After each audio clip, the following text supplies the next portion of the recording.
बिल्कुल होगी। हाँ। गांडी विधानसभा क्षेत्र का जो विकास अब तक होना चाहिए था, उस मामले में कहीं ना कहीं क्षेत्र की सड्डी है।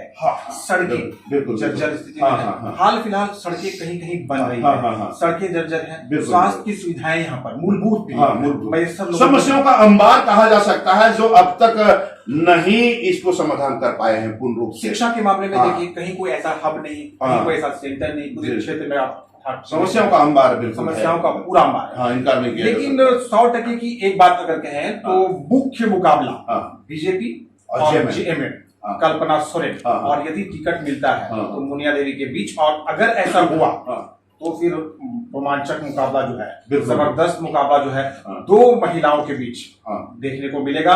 और कल्पना है, इनके लिए लोगों का सपना भी बन गया है, इसे भी इनकार नहीं किया जा सकता है। इनसे मिलने के लिए लोगों को काफी परेशानियों का सामना करना पड़ता है। अभी आपने कुछ देर पहले ही कहा है कि मुखियाओं तक भी नंबर उनका उपलब्ध नहीं है। क्षेत्र भ्रमण के दौरान कुछ मुखिया मुझको ऐसे भी मिले जिनकी शिकायत थी कि अगर विधायक जो है यहाँ वर्तमान कल्पना सोरेन, जिनके हाई प्रोफाइल है, सीएम की पत्नी है, तो जब वो आती है क्षेत्र भ्रमण के लिए, हेलीकॉप्टर से सीधा उनका लैंड होता है, पूरे लाव लश्कर होते हैं, लाव लश्कर होता है, कैटेगरी जो उनको सिक्योरिटी मिली है, लोग नहीं मिल पाते, कहीं ना कहीं हजारों का हुजूम उनके साथ चलता है। आम जनता अपना फरियाद लेके कहाँ जाता है, ये एक समस्या है। अभी मुख्तार आलम एक गांडे का एक बंदा था, उन्हें ताबड़तोड़ भाषण में अपना स्टेटमेंट दिया।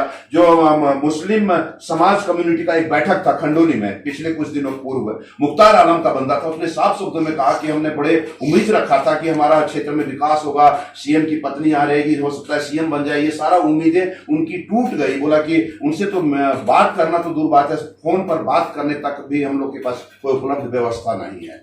ये भी शिकायतें आ रही हैं। जगन्नाथ जी आप कह रहे हैं कि मुखिया के पास अगर नहीं है नंबर उपलब्ध, तो विकास की गाथा तो मुखिया से ही लिखा जाता है, वहीं से शुरू होती है। ये सच्चाई है कि मुखियाओं की शिकायत है कि कल्पना सोरेन का बतौर विधायक मुखिया तक के पास उनका कॉन्टैक्ट नंबर नहीं है कि मुखिया उनसे सीधे बात कर सकते। देखिए, मैया सम्मान योजना फैक्टर करेगा कल्पना का, इसमें कोई डाउट नहीं है। मैया सम्मान योजना कहीं ना कहीं चुनाव के लिए एक बहुत बड़ा मतलब ब्रह्मास्त्र होगा इनके लिए, लेकिन कहीं ना कहीं ये भी बात से इनकार नहीं किया जा सकता कि कई मैया रो रही है, कई मैया परेशान है, क्योंकि बगल वाले मैया को हजार करके मिल रहे हैं और घोषणा 2500 का हो गया है। अब दूसरी बात, ये सबसे बड़ी बात आ गई कि उनको एक किस्त भी नहीं मिला है। अब वो ब्लॉक की चक्कर काट रही है लगातार, बीएनबी के माध्यम से हम दिखा रहे हैं दर्शकों को, और उनको भी दिखा रहे हैं पदाधिकारियों को, और कल्पना मैडम से भी यह मेरा आग्रह होगा, हंगामा खड़ा करना बीएनबी का मकसद नहीं है, समाधान होना चाहिए, सूरत बदलना चाहिए मैडम। और अगर आप सुन पा रहे हैं, देख पा रहे हैं, उनके प्रतिनिधित्व करने वाले देख रहे हैं, तो ये आग्रह होगा हम दोनों भाइयों का, हंगामा खड़ा करना मकसद नहीं है,